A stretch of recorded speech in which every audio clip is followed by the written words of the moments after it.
ನಶಿಸಿ ಹೋಗುವಂಥ ಸ್ಥಿತಿಯೊಳಗೆ ಇವತ್ತು ಯಾವೂ ಇಲ್ಲ, ಉಳ್ಕೊಂಡು ಹೊರಟಿದ್ದಾವೆ, ಬೆಳೀತಾ ಇದ್ದಾವೆ. ಅದು ನಂಬಿದವರು ಸಾಕಷ್ಟು ಇದ್ದಾರೆ, ಹೇಳಿದೆ ನಿಮಗೆ ಆರಂಭದಲ್ಲ.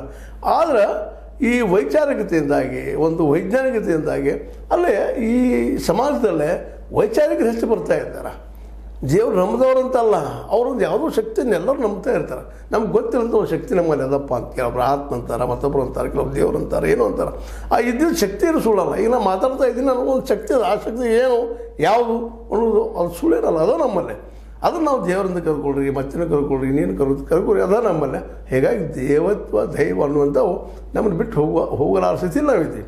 ಅನೇಕರು ಚಾಲಕರು ಇದನ್ನು ಅಲ್ಲಗಳಿತಾರೆ, ಮಾಡ್ತಾರೆ, ಆ ಮಾತು ಬೇರೆ. ಆದರೆ ಅವ್ರ ಪ್ರಮಾಣ ಎಷ್ಟು ಕಡಿಮೆ ವಿಚಾರ ಮಾಡಬೇಕಾಗಿದೆ ನಾವು. ಅದೆಲ್ಲ ಇರಲಿ. ಇವತ್ತು ನಮ್ಮ ಹೆಣ್ಣು ಮಕ್ಕಳ ಇವತ್ತು ಅಪಾಯದಲ್ಲಿ ಇದ್ದಿದ್ದೀನಿ, ಸುಳ್ಳಲ್ಲ.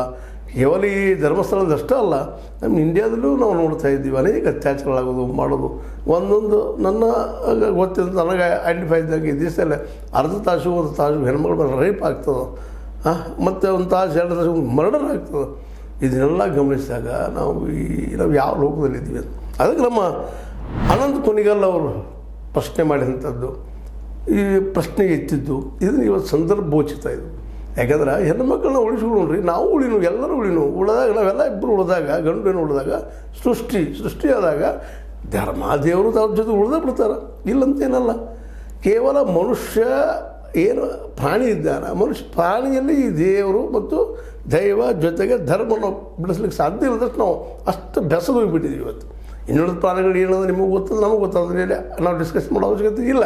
ಅದಕ್ಕಾಗಿ ಮನುಷ್ಯನಾಗಿ, ಸಾಂಸ್ಕೃತಿಕನಾಗಿ, ಅಥವಾ ಒಬ್ಬ ನಾಗರಿಕನಾಗಿ, ಒಬ್ಬ ವೈಚಾರಿಕನಾಗಿ, ಒಬ್ಬ ವಿಜ್ಞಾನಿಯಾಗಿ ವೈಜ್ಞಾನಿಕ ಚಿಂತನೆ ಮಾಡೋನಾಗಿ ಇವೆಲ್ಲ ಆಗಿದ್ದರೆ ಅಲ್ಲಿ ಧರ್ಮನೋದ ದೇವರು ಇದ್ದಾರೆ. ಆ ನೆಲೆಯಲ್ಲಿ ದೇವರು ಇಲ್ಲಂತ ಅನ್ನೋರು ವಾದ ಮಾಡ್ತಾ ಇರ್ತಾರೆ, ದೇವರು ಇದ್ದಾನೆ ಅನ್ನೋರು ವಾದ ಮಾಡ್ತಿರ್ತಾರೆ. ಇವೆರಡೂ ಮೀರಿ ಒಂದು ಅನುಭವಕ್ಕೆ ಬರ್ತಿರ್ತದೆ, ಒಂದು ಯಾವುದೋ ಶಕ್ತಿ ಅದಪ್ಪ ಅಂತ. ಅದು ಇವೆಲ್ಲ ನೆಲೆಗಟ್ಟಿನಲ್ಲೇ ನಾವಿವತ್ತು ಮತ್ತೆ ವಿಚಾರ ಮಾಡಬೇಕಾಗಿದೆ. ಈ ಹೆಣ್ಣು ಮಕ್ಕಳನ್ನು ಉಳಿಸ್ಕೊಳ್ಳುವಂಥ ಕೆಲಸ ಆಗಬೇಕಾಗಿದೆ. ಇದನ್ನು ಇಲ್ಲಿ ಯಾರೂ ಇಲ್ಲಿದ್ದಂಥವ್ರು ಈಗೇನು ಚಳವಳಿ ಮಾಡ್ತಾಯಿದ್ದಾರೆ ಅಥವಾ ಅದು